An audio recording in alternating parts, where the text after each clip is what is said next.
Is it hard to access affordable, healthy food? Then listen carefully. Daryl Addison, an African-American inventor, has patented a process for growing food on demand. He called it Torpedo Pot. Torpedo Pot is a fully automated flower pot that gives you control over your plant's environment.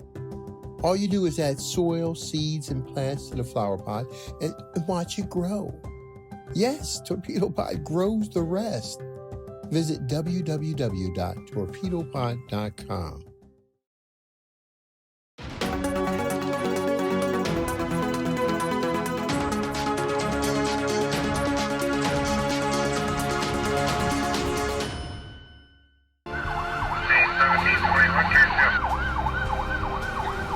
I've just been stopped because I fit the description of the crime. Is this normality? Some say it is. On a normal day where you wake up to paranoia, oppression, suppression, racial profiling, police brutality, is this really the land of the free? The land of the free in America that people talk about, that Africans so desire to go over to? Well, we have an American who did just that. A black American who was born and raised and has left to come back to Africa. And now he says he's found true freedom. It's time to hear his story.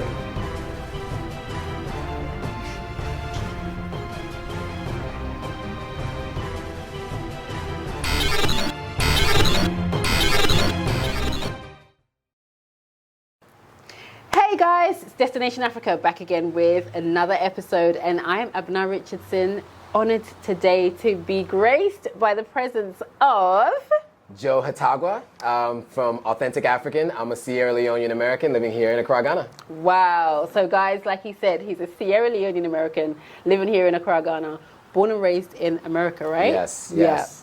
So, you know, I said before, I met this guy and the description just came across as so out there. I mean, you can't get more worldly than that kind of a description. So I wanted to find out all about this guy and, of course, find out a bit more about what it takes to not only move from America and come here, but also find out what it takes to survive as a black American young man living in the States. Yeah.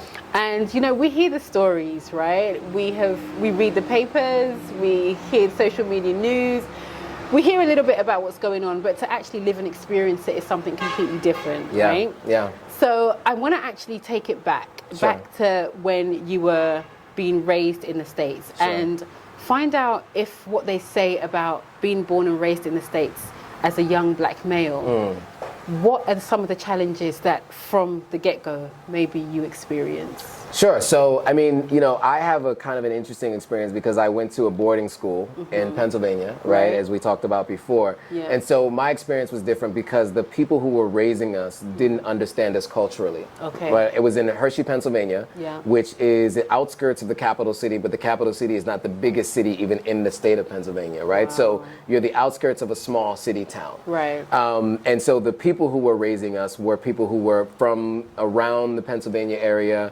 or in that area, but never really dealt with kids from inner city, Right. Especially children of color. Right. And so my biggest challenge, I think, was dealing with people who didn't understand us culturally and who were forcing their culture on us, right? And so there were a lot of clashes, right? And there were a lot of misunderstandings, and they weren't equipped or capable of being able to help us become the best version of ourselves because they were forcing us to try to become the best versions of what they thought we should be. Okay. Right? Okay, yeah. And so I think that was probably the biggest challenge for me. Friends of mine who grew up in New York City or in other major cities, you know, their challenges came more with the police. Okay. Right? And understanding that seeing them as a person and not as a part of the crime statistics that they were told about, right? And so, you know, I dealt with that a little bit later on in life when I moved back to New York as an adult, and I'm sure we'll get into that. But yeah, I mean, you know, just growing up, you know, as a black person to you know, you're taught certain things, right? Like if you're in a new environment, just make sure you keep your eyes open, pay attention to what's going on around you. A lot of times you learn if you encounter the police, just be very careful with how you communicate with them. Okay. Now there are certain phrases and languages we hear now about how to deal with the police. Now you hear comply to survive. Wow. There's like a phrase that you hear people say now and you're taught that. Yeah. Back then it was really just more like, just be polite and be careful. Okay. Don't look suspicious is a phrase that I had heard previously. Yeah. What did that even mean? I don't know. Right. But you were told don't look suspicious. Yeah. And that's a hard thing to do when they already have preconceived notions about who you are. This is it, because that means you're already a target. Exactly. Yeah, okay. I get that. Yeah, I actually watched a documentary that I used to work at Hulu, and they had this documentary. I only watched it because I was at Hulu, but it was about a couple of police officers who sued the NYPD, the New York Police Department. And what they had done is they recorded the first, you have the meetings at the beginning of the day before you go out on the street as a police officer. And they had a couple of them had recorded their conversations. And what you hear with some of these sergeants or I don't even know what their names are, so lieutenants, what they would say is like, you can't walk out on the street, don't tell me you don't see a crime.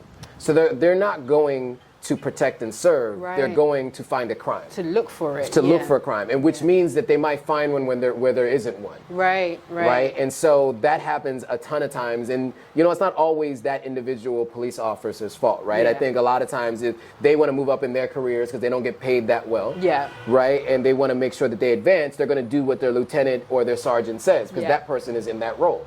And so that leads to the kind of policing that we get today, where you have clashes with people and murder, just outright murder. Okay, so there's so many steps I want to take, so many levels I want to talk about before we even get there. So when, as a mother, you have a young black male, you're sending them to school, are there certain things that your parents would tell you to do or not do to subconsciously make you realize that you're a little bit different, like your expectations are a bit different? Yeah, I mean, my mom would always say you're going to have to work 10 times harder. Okay, we got that. Than your other counterparts. That happened a lot. But, I was a little bit different because I wasn't at home every day. So I wasn't leaving my mother's house to go to school every day. And so there were just little things dropped here and there throughout my life. Just be careful when you're out there. Don't stare at people. And during my formative years was still the 80s, right? So from born till I was 6, it was still in the 80s. And the 80s in New York was crazy. I can imagine. And so I learned a lot of lessons really early on. Don't stare people in the eye. Mind your own business. That was a big one. If something's going on, like mind your own business. Don't mix with other people's stuff. Don't touch them. Exactly. And so there was a lot of that. So those were kind of the little things that I was told.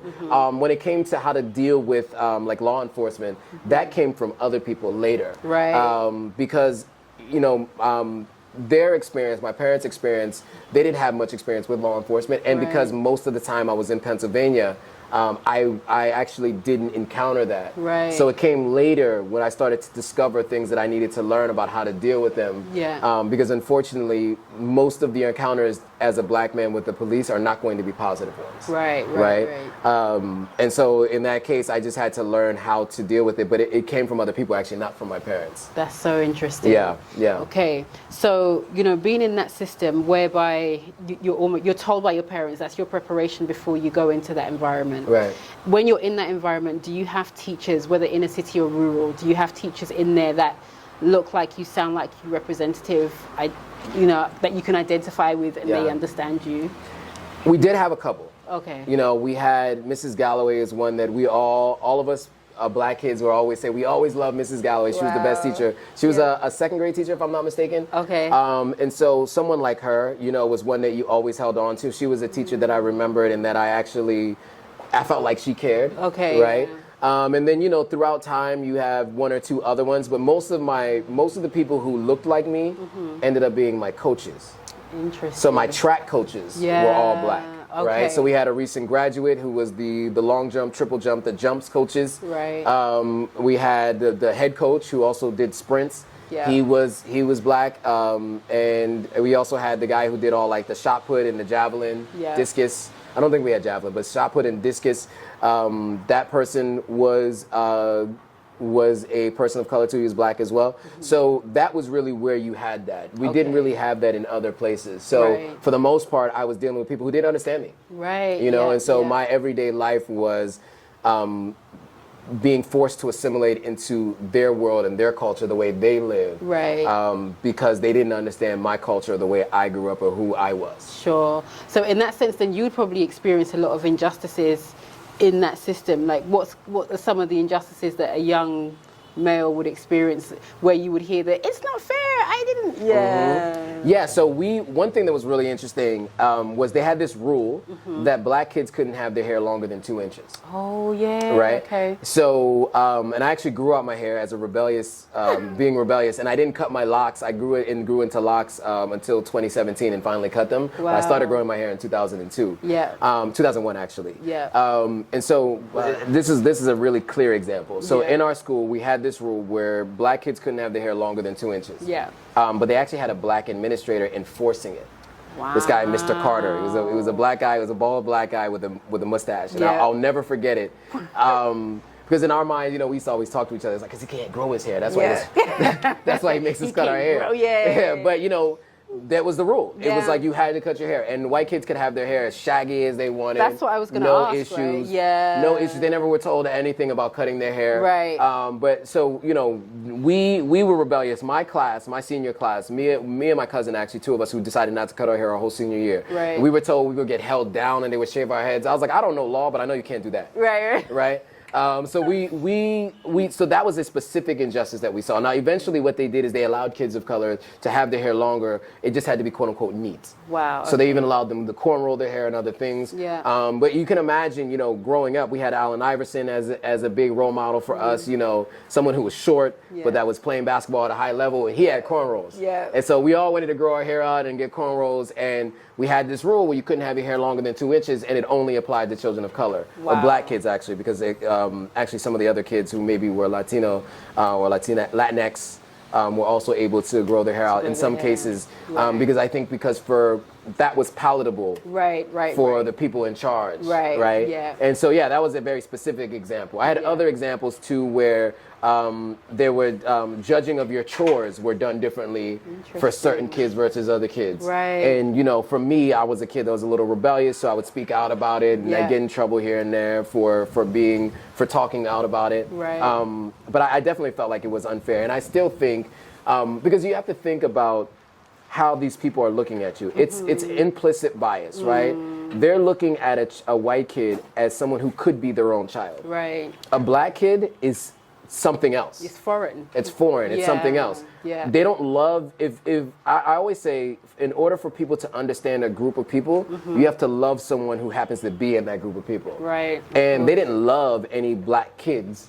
So there was never a feeling of an attachment to us. Right. So they had ways that they could deal with us that had a level of, like, I would say, coarseness, and there just wasn't a patience to try to get to know the kid and understand their own personal dealing that was happening with that kid. It was more like punishment, crime and punishment, and an overly. I think they had a heavy hand with how they would handle things, for sure. Yeah, most definitely. And that actually says two things to me. It says that from a very young age, you realize that you're part of a pecking order where you're bottom of the food chain. Sure. And those who are inflicting the punishments almost feel justified doing that because they can't identify with you. It makes it okay because they don't, there's no feeling there, there's no passion. So, the reason I ask all these questions is because I saw somebody's feed yesterday, and she'd written that the reason she'd written this is because she came from the UK, and she advocates for young black males in schools, females as well, but predominantly males. And she says, we talk about the prison system, but the schools do that job way before the prison system does. And it really hit me, like, So, and it's the tiny things, like when you're in a classroom and you put your hand up to answer a question, do they readily accept that you want to do? And all of these things make you realize that actually maybe I'm not as good as, or I'm not worthy of, or I'm not valued enough. So, having said that about the injustices with the hair, I completely identify with that. Now, when you go through those injustices, your mom is telling you you've got to be 10 times as good as the next person. When you go to school, you can see the injustices. So obviously the students must feel it. So that pecking order comes in depending on, how light your hue is, how straight your hair is. Right. When you have a complaint, who do you go to as a young black male? Yeah, that was the challenge too, because my mother she's non-confrontational. Okay, yeah. She was actually very confrontational in her early days, is what I'm hearing now. Yeah. But as she was tired, she was working 2 jobs. She just didn't have the energy to deal with these kinds of things, and I realize that now. Yeah. At the time, I'm like, come on, other people's parents are advocating for them. If you say something, they'll do it. They're not going to listen to the child, right? And so, but now I understand, but you just complain with your friends. And when you do that, you do it loudly. Okay. And unfortunately, that wasn't helpful. Right? And so, and what also wasn't helpful was Wu-Tang Clan had come out with an album. And there was a skit on the album. I can't remember what it was. I think it was 36 Chambers. But there was a skit where they were talking about torturing a guy. And they were like, peel your eyelids back and put salt in it.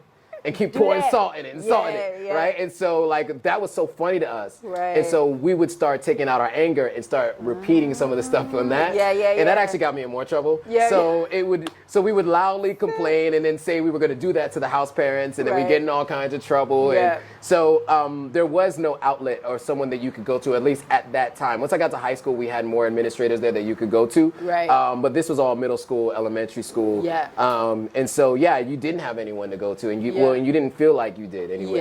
And so, you just felt like you were alone in it. And so it was just you and your friends or other people in the house going through it, and we would all just get in trouble together. Most definitely. So I remember you were talking to me about, kind of tiny microaggressions that young black men have.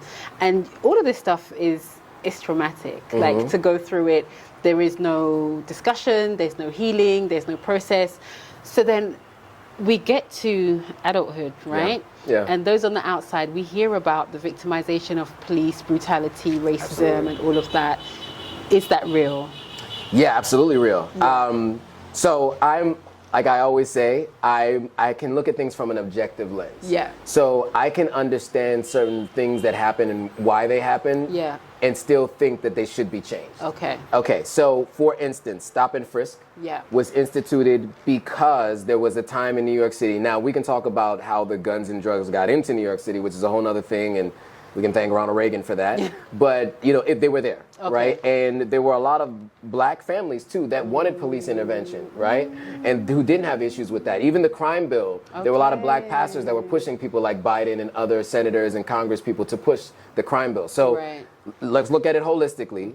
But I will say, Stop and Frisk was instituted under Giuliani, who was known for cleaning up New York City, right? And he was America's mayor. Now he looks like an old crazy man, but for a long time, people really looked at him as in high esteem as like one of the best mayors in American history, right? He was a zero tolerance guy, right? He was zero tolerance. He was he instituted Stop and Frisk. And New York City did clean up the city. You know, 42nd Street is a completely different place now than what it was back then. However, one thing they instituted was Stop and Frisk under the police commissioner he had. And what that meant is a police officer could walk up to you and decide that you were suspicious, and they could start frisking you. So immediately they could start patting you down, grab your private area, right? Because apparently that's where people hold knives or whatever. They dig in your pockets, they make you empty your pockets, they literally stop and frisk you, right? They stop you and frisk you. Now, they're supposed to identify themselves before doing so, right? Hello, my name is, I'm a police officer, I'd like to stop and frisk you, blah, blah, blah. They didn't do that, right? Because their thought process was, if they were to do all that, you could potentially get time to do something to them. Retrieve a weapon. So I've been stopped and frisked before. I was walking, I actually thought I was getting robbed because I was going to a bar. I had sweatpants on and like an expensive t-shirt. Back in the day when people wore these t-shirts with the rhinestones and stuff on it. This is like 2004, 2005, right? And so, I'm wearing one of those t-shirts, Christian Auditor t-shirt somebody gave me. It was like a $200 t-shirt. I had a friend who worked for the company. And so I had this t-shirt. So I'm thinking I'm fresh, I'm going to this bar, I'm going to meet up with some friends, right? I did have sweats on, which looking back is probably not the best choice to dress. But anyway, so I'm walking to this place and I feel like that on my shoulder. And I was like, oh shit, I'm getting robbed. So, I put my hands up. I said, I'm not gonna look at you because the whole thing is when you're getting robbed, right? Just give into it. Because a lot of times with the struggle comes the murder, right? So I'm like, you know what? I'm not even gonna look at you. Go ahead, my wallet's in my back pocket, you can take it out. Right? And then they start patting me down.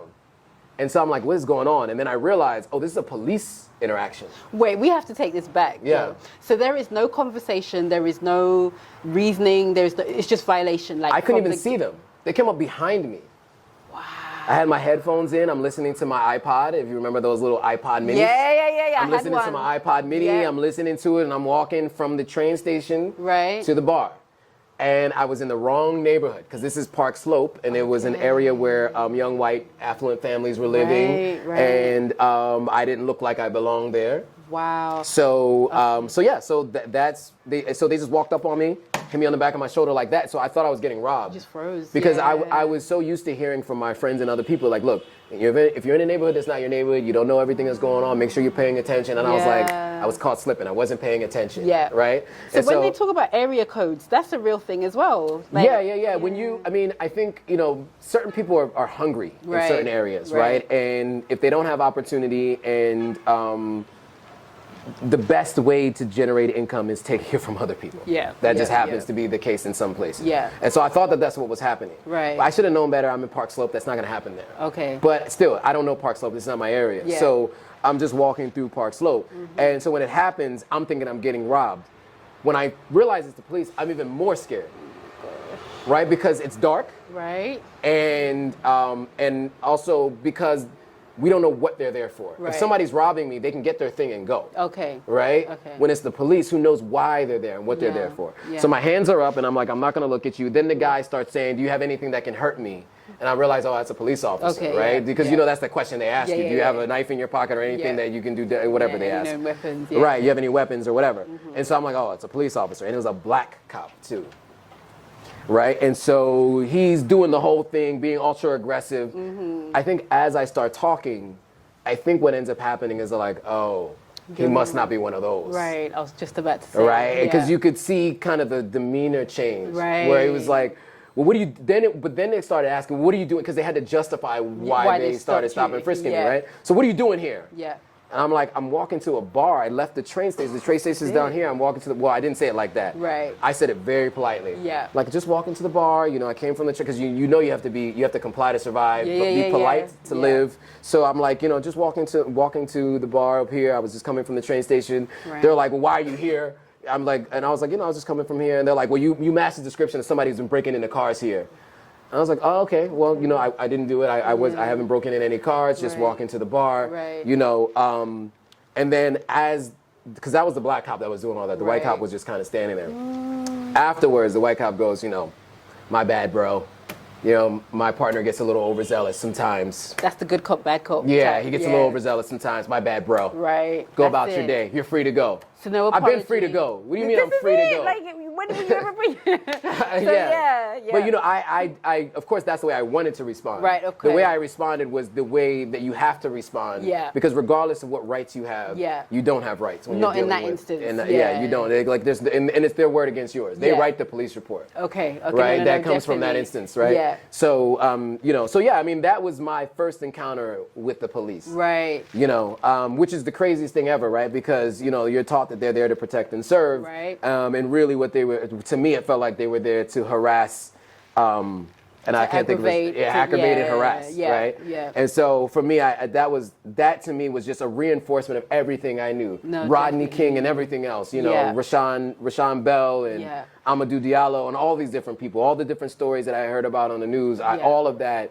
was like, and I could see how easily that could happen without even doing anything. Imagine I just defended myself. Right, so this is going to be my next question, right? So you've been, let's just say, victimized from a very early age, and it's almost something that you're almost expected to just take it as your normality. Right. Like, this is just how we exist over here. Right. Now, you have every right to react if you wanted to, because you're defending yourself, you're almost having to explain that, not defending yourself, but what's the word, Joe? Like, just honoring who you are. Right, I don't know what that word is. And I was guilty until proven innocent. Right, exactly. Not the other way around. Instance, right? Yeah, most definitely. Just by default of being in the wrong place, as they say, at the wrong time. Right.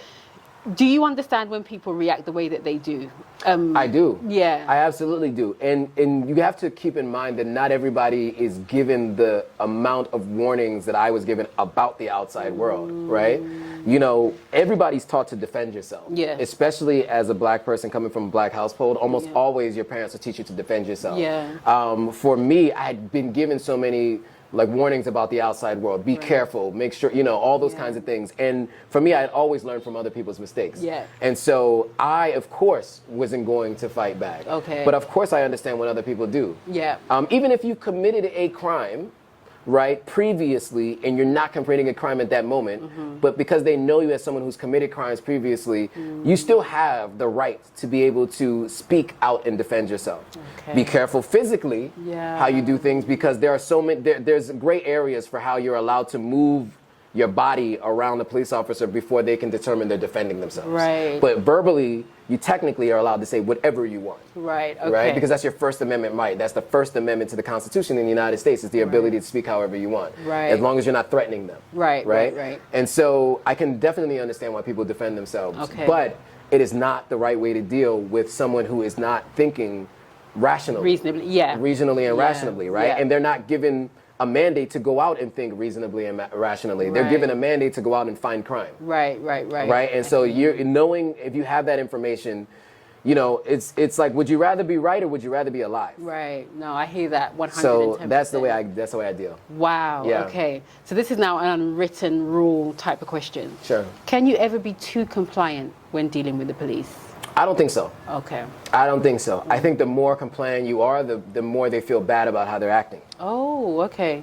I don't think I get that apology from the white cop if I wasn't as compliant as I was. Right, yeah. You know, now, was it helpful? It didn't do anything. Yeah. It didn't change anything. But I think he might have gotten a different notion of maybe not all of them are like the thing that they walked out of the police precinct thinking. You know, maybe it might have slightly shifted some part of his thought process, right? And so I don't think you can be too compliant, because at the end of the day, it's only going to help you survive in that circumstance, in that instance. Now, here's what I will say. For the record. For the record. Yeah. If there are certain things that you need to be careful of, right? Like there are certain people who don't have good intentions that are working in police, right? And so if you are overly compliant and you allow them to do too many things, search your things without you being able to watch them search you, you can find that some things may end up being planted. Right. So you also have to be careful in that sense. So, I mean, do what they ask, but you don't need to be extra like, oh, go in my trunk, and then you can't see what they're doing in your trunk, Sure right? thing, yeah. So I would say just make sure that whatever you're compliant with, you have eyes on everything. Sure. And ideally, now that you have camera phones and easy access to cameras, you record the entire incident and conversation so that everything can be seen. There was a viral video like 2 weeks ago or 3 weeks ago that came out where a guy got pulled over and he had a phone camera on his dashboard recording, and they threw a bag of like Coke in the backseat of his car. And you actually saw it leave the officer's hands into the back seat. And if it wasn't for that camera, you know, the police report's going to say whatever the police report says. That guy had cocaine in his car. Wow, this is shocking. And you know what? These are things that, because they sound so foreign to us, it seems like it's a whole different world. But then, it's existence for a lot of people. So, you know, I remember you were saying that when the guy heard the way that you spoke, it almost changed his mind, and it managed to get an apology from the other policeman, amongst other things. The way that you dress, I find that is also very kind of preppy. Sure. Do they judge you by the way that you're dressed as well? Yes, for sure. I would say after that instance, I thought a lot about how I dressed. You know, that was one of the reasons why I decided to change how I dressed. Wow. And most people can tell you at that point in time where I was living in New York, I was wearing a sports coat with a pocket square. I was like super preppy, like next level. At least now it's more casual, you know, but at that time, because I had locks and facial hair, and I felt like I had to combat that in the eyes of those who make decisions, right? And so I felt like it was necessary. Now it's just kind of become a part of how I dress and who I am, and I actually like my style. So there's a little bit of like urban street, but also preppy, like a little bit of mix of everything. So so it's just become about how I dress. But for sure, that was a big part of why I shifted the way I dressed. So like, my earlier influences in how I dressed were people like the Diplomats, like Jewel Santana, Cameron, Jim Jones, then also like Lil Wayne, like rappers that I listen to, right? Athletes too, how the athletes dress. It's just kind of what you see out there is how you dress. And then later it became more about businessmen, right? And how I see business people dressing, because I was also emulating that out in the world, and also the level of respect and the white collar criminals do way less time than people who look different, who dress different, talk different, right? And so, although I didn't plan on committing any crimes, I still realized how the world views those people. It's the psyche. And it's the psyche. And so then I needed to shift the way I dressed in order to be able to fit into that world. It's not for everybody, and I don't think you should have to. But for me at that moment in time, that's what I felt like I needed to do, and that's what I did. I hear that. So literally from the way you walk, the way you talk, the way you dress, the way you conduct yourself, all of that is being dictated to you, and if you decide to rebel against it, then you've got you're going against the grain, basically. Absolutely. So no, I get it. And people come with their preconceived notions of who you are based on it. No, definitely. So how restricted does that feel? I mean, every day you're going about your business, you've decided this is how I'm going to survive, because it is really survival. But how does it make you feel in yourself in terms of being a man? Is there something innately in you that makes you feel like you're not free enough to be yourself? Yeah, I would say I noticed it once I got here, because I didn't have to think about any of those things. Right. And it was like a weight lifted off my shoulders. But while I was there, I didn't notice it. It was a part of everyday life. And you don't really encounter it until there's like an increased police presence or something like that. So, or like when I was at work, I was always like a version of myself that was most palatable for those people that I worked with. But when it came down to like walking in the streets of New York, if there's like the Labor Day parade or Thanksgiving Day parade, anytime there's increased police presence, you absolutely are aware of the police that are around, because you never know who's having a bad day, what they just came from. They might have just come from a traumatic experience where they just watched a murder and they're at work the next day. Right? And so, not that I have too much sympathy, because a lot of them are in that field for the wrong reasons, but and you sign up for that job, right? It is what you sign up for, so you have to learn how to deal with trauma and move forward. But I will say, a lot of times you don't know what you're going to encounter that day. Right. And so when there's an increased police presence, there's so many times where I was lost, didn't know where to go. And I'm thinking, should I ask that guy? He's a police officer. He's in uniform. I don't know if I want to ask him. I prefer to ask somebody else walking on the street than to ask that person, even though you should be able to go to that person. They're supposed to be helpful. And I've had one or two instances where I had no other option. I had to ask a police officer, and they were helpful. But it was still with so much fear. Like the anxiety and the thoughts that are going through my mind is like, remember how to approach. Remember how to communicate. Remember, like, don't do any sudden movements. Come over smiling. All these things I had to think to myself before I was just going to ask, is this way north or is this way south or east or west, right? Or where is that place? That's blown my mind, because I'm thinking of a young 14-year-old days that we were allowed to vote, days that we were allowed to be educated. Those are the very same thoughts that would be going through your mind if you were to approach, a European-looking individual. And fast forward, we're in 2000 and something, and you're literally going through that systematically in your mind as an adult before you approach somebody. So it makes you wonder, how far have we really come? How far have we come? But anyway, food for thought, another conversation for another day. So you know what, having said that, you have so many Africans that are dying dying to go to the States, and you've got people in the States that can't wait to just come home to Mama Africa because of what they have been through. What would you say to the young man who is they just can't wait to just leave this place and go over there? The grass isn't always greener. Yeah. You know, there are a lot of people who spend their life savings to get to the U.S. just to live in poverty. Right. Yeah. Right. Yeah, I have family members that live in the projects. Wow. Right. Who, you know, who their goal was to get to America. They got to America and they live in the projects and they don't live in the best of circumstances. Right. Now there are other people that go and do well. Generally, if you're doing well here, then you can translate some of those skills. Usually there, and especially if you stick to your community and you have businesses that you've had here and that works there. Yeah. So there are definitely advantages to living in either place. And I can understand when you're used to growing up in one place, you can get tired of it and you want something different. Yeah. But I would just say the grass isn't always greener. It's a double-edged sword, right? Because there are more opportunities in the United States, but opportunities aren't always available to everyone. And it is a lot harder to establish a business because you have to generate more income to make it sustainable. Right? I think most Africans that I know, they build businesses that are brick and mortar businesses that require hiring staff. And have overhead costs. High overheads, And so if you go to the U.S., electricity, there's a minimum wage that you have to pay employees and staff. So it's much more expensive to sustain a business in the U.S. than it is here, right? And also, too, it's just keeping in mind that it's not your land. It's not their land either, but they took it over.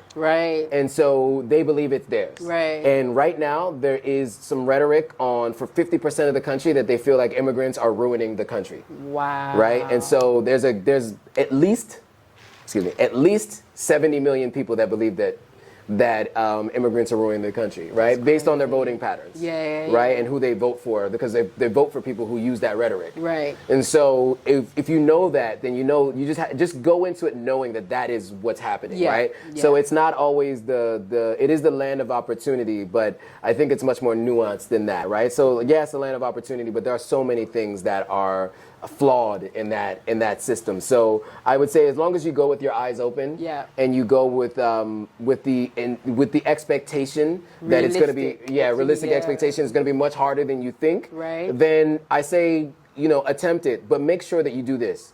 You're building and buying land here, you're giving back here, and you're planning to be able to retire here, because everybody goes there thinking they want to stay there, and by the time they hit retirement age, they're scrambling to find the money to buy a house and to build their retirement home here. Most people go back. I can tell you both my parents. My dad has been back since 2014. My mom is planning to move now.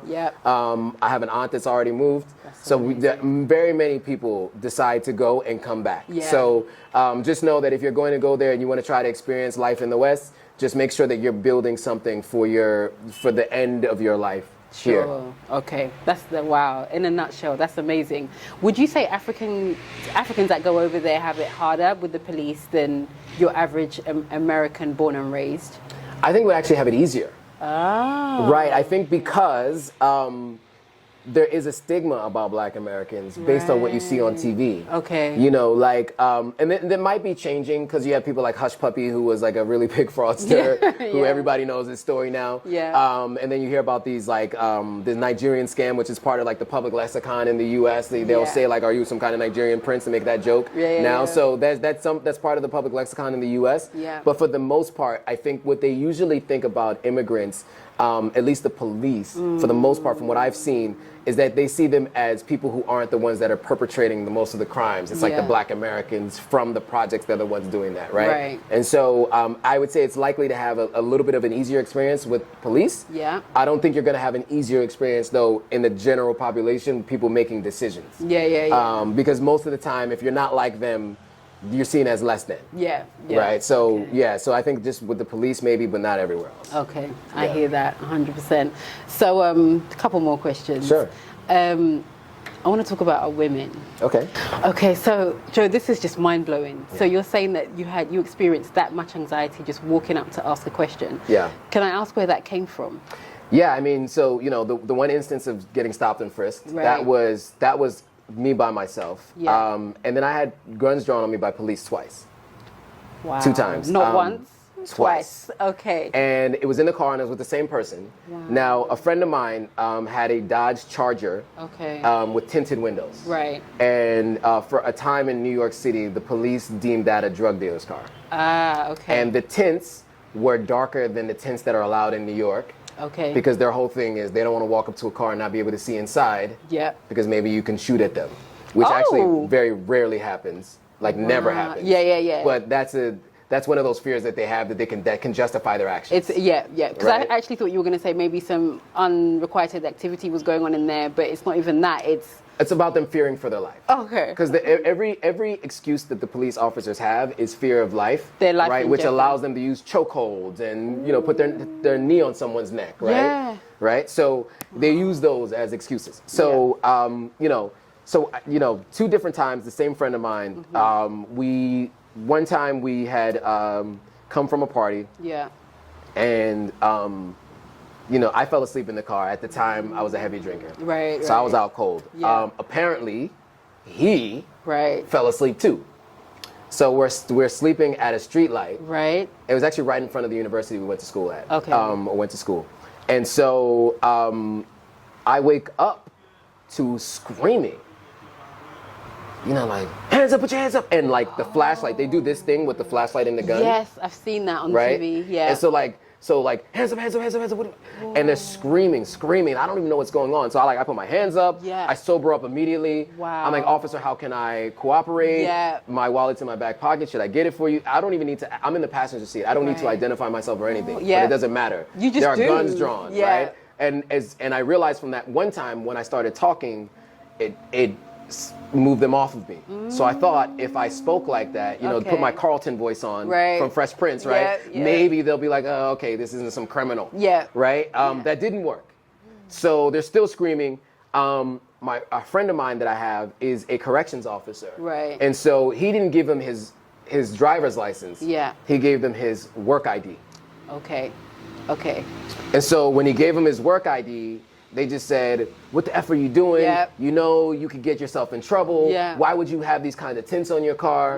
Anyway, go. But I can imagine how differently that could have ended if he didn't have his work ID and it was just a license. Definitely. But right? Even going through that in that short space of time, it would take you ages to overcome that. Because even though the lights is intimidation. Oh, yeah. And then you've got the weapons and, I can just... Please continue. And that was super scary. Wow. And then another time, it was a very similar circumstance, but this time we had a friend in the backseat. Right. We were all drinking. It was a friend of mine from high school. Right. She passed out in the back. Oh my I passed out in the front because again, at this time, I wasn't You controlling guys my were just alcohol having a intake. good We were having a good time.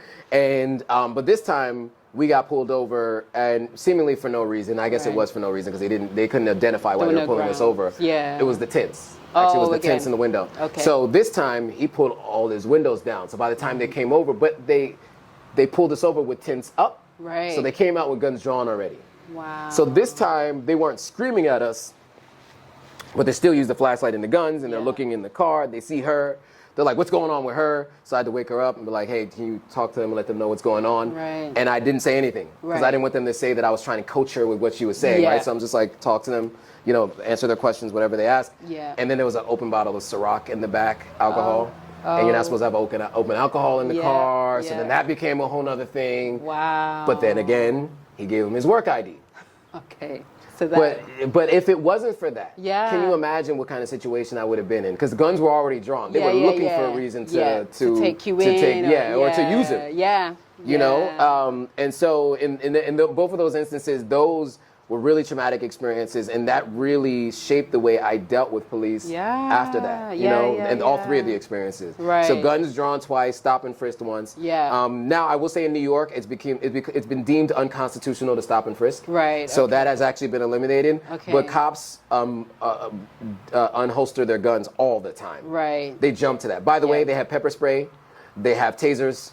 They have a billy club. They have three options that they can use before they use deadly force, and they always go to deadly force first. Always. Something else. So that means in every encounter, it's really supposed to get you to be subdued, like to feel as though this is the authority, and I must, succumb. And most of the time, it's an authority that doesn't even understand the law that they are meant to protect and serve.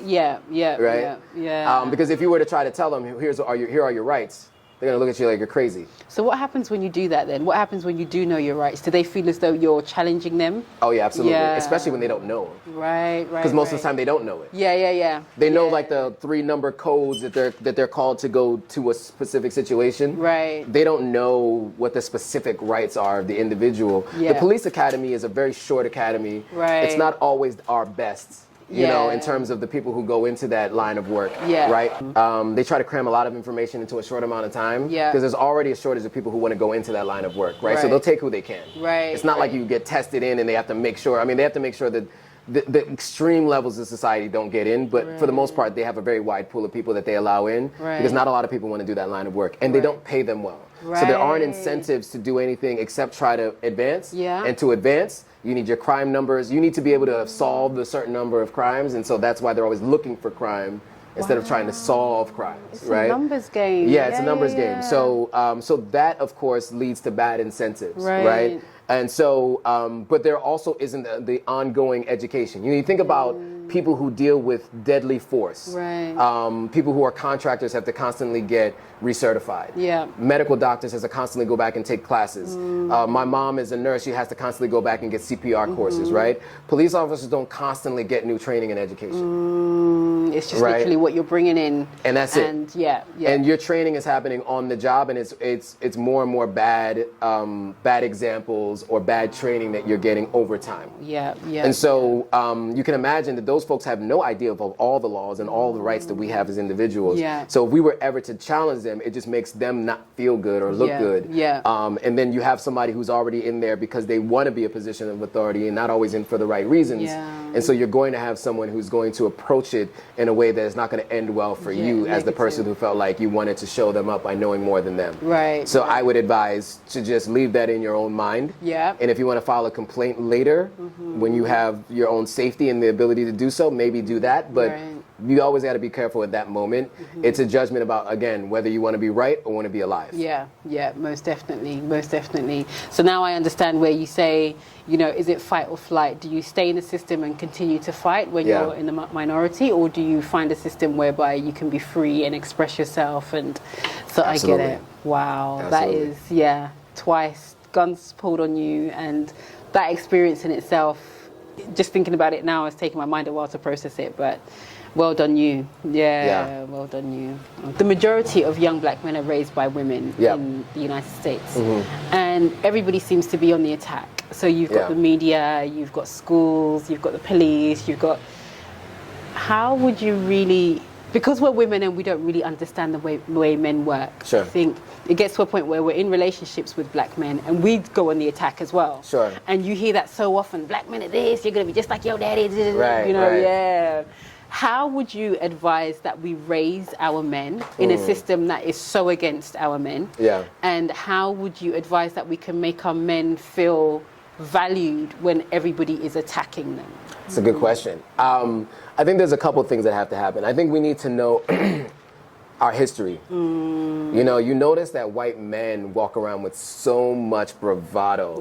Right? Because they have history that's told to us by Julius Caesar, Alexander the Great, all the way to Alexander Graham Bell. Right? There's so much history where they don't even realize it, but they realize that, like, their people are the people who built everything.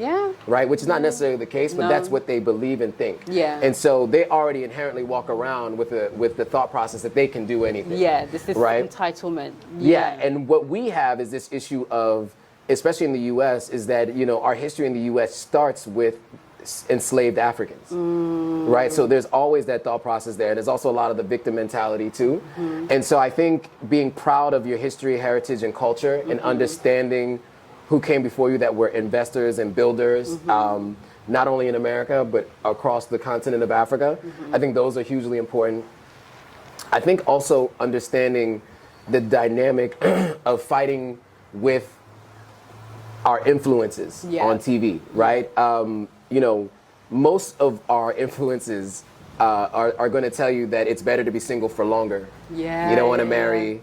You want to have as many women as you possibly can, right? It's in our music. Our athletes do it, right? And those are the people we look up to. So I think we have to start to shift the focus on who our biggest influences are and our role models are, right? That I think will help change that a little bit, because that also changes the way we deal with women, right?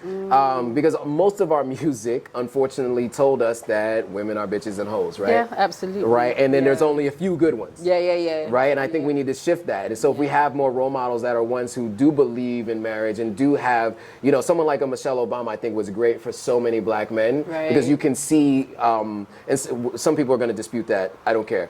I think for me, I really saw someone in her that I thought that gave you that view, that you didn't have to look at only Mary J. Blige or Beyonce or Alicia Keys. For me, it was Alicia Keys because every time she spoke, she said something of substance, right?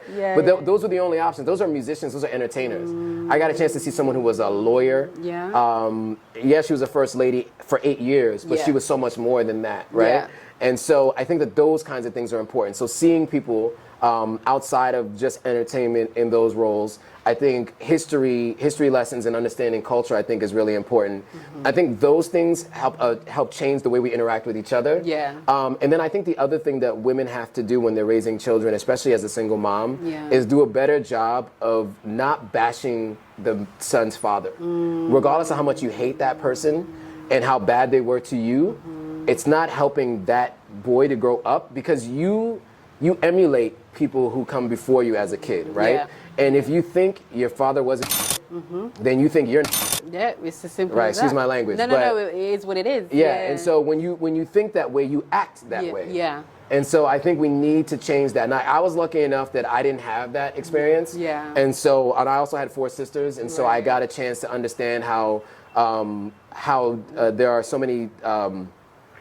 It's just such an imbalance of things that happen, you know, how women are treated versus how men are treated for the same things. And so that helped me a lot. But even still, my role models still were people who acted in a certain way. And I still had a lot of faults growing up, like when I was a teenager and in my early 20s, you know, and so I still think that you're fighting a lot, right? And so I would say, you know, raising a young black boy, I think those are the things you need to do is make him proud of who he is, understand where he comes from and people from, and also, you can't say we're all kings and queens, because if we're all kings and queens, right, then there would be no servants. Right? So we did have kings and queens. We're not all kings and queen lineage. Right? But I think you need to make that distinction that doesn't mean that we still can't all be great. Right? I think that's the problem, right? Because there's going to be people that are going to dispute that other side, and then that also still fights the narrative that you're trying to build. So you have to be realistic about it too.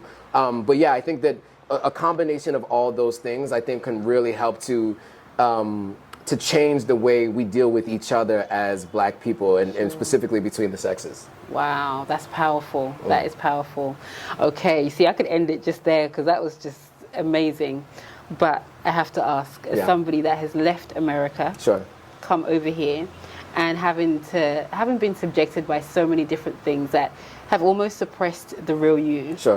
What does it feel like being on the streets? What are some of the things that you feel that the black men over here are taking for granted that you're now like, whew, I talked about racism with a couple people that I work with. Right. And it's just a foreign concept. Wow. Right? Like some of the exchanges that I've had.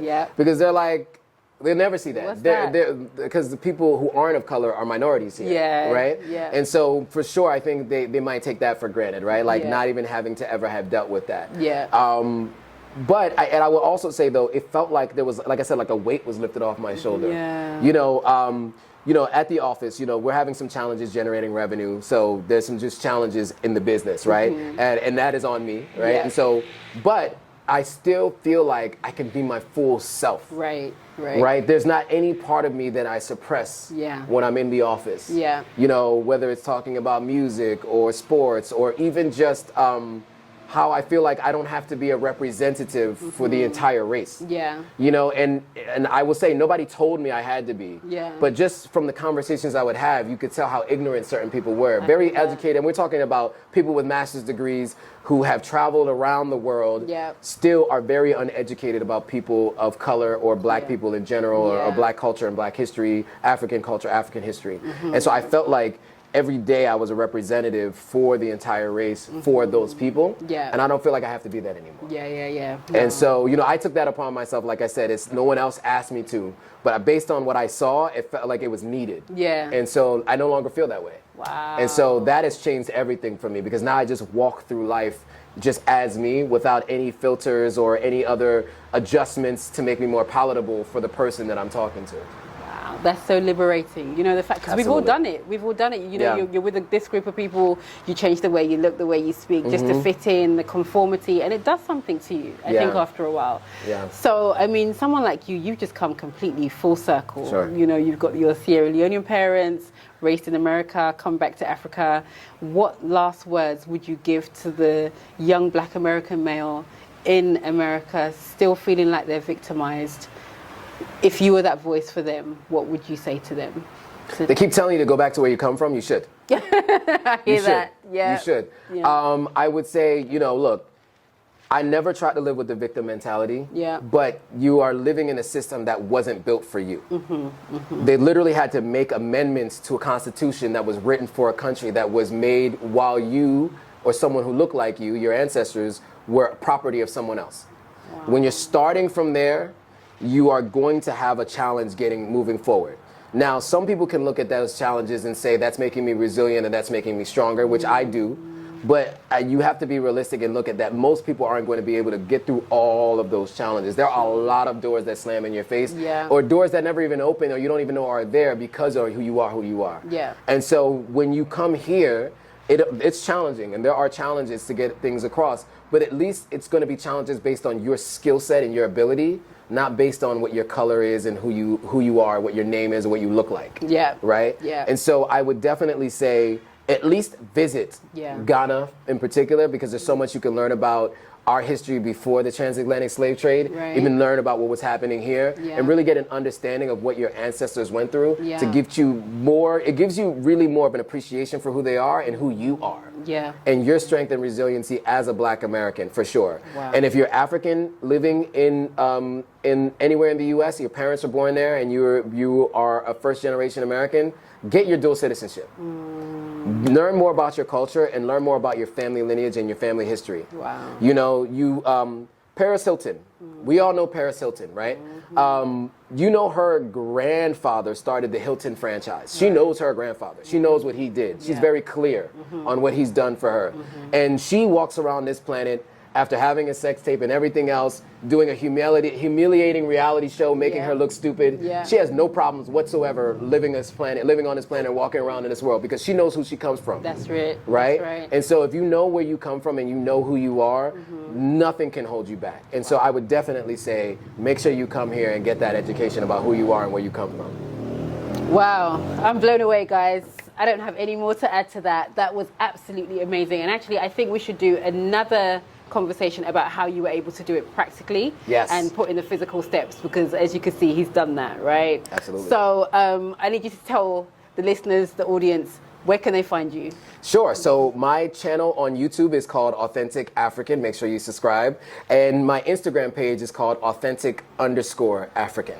Wow. So you heard the man, right? He has so much more to offer. And guys, I promise you, he will be back for another conversation. Absolutely. Until that time, go away, feast on what he said. It's been so much food for thought. I'm probably going to have to watch this over like 5 times over.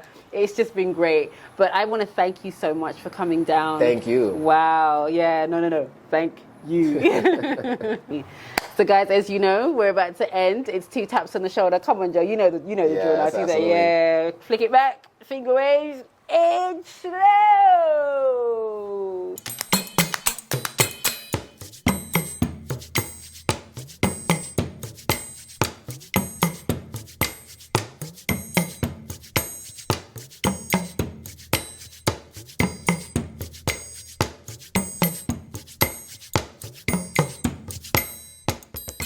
Thank you for watching, and make sure you subscribe to our YouTube channel and check out the African Diaspora News Channel app in the Google Play and Apple App Store.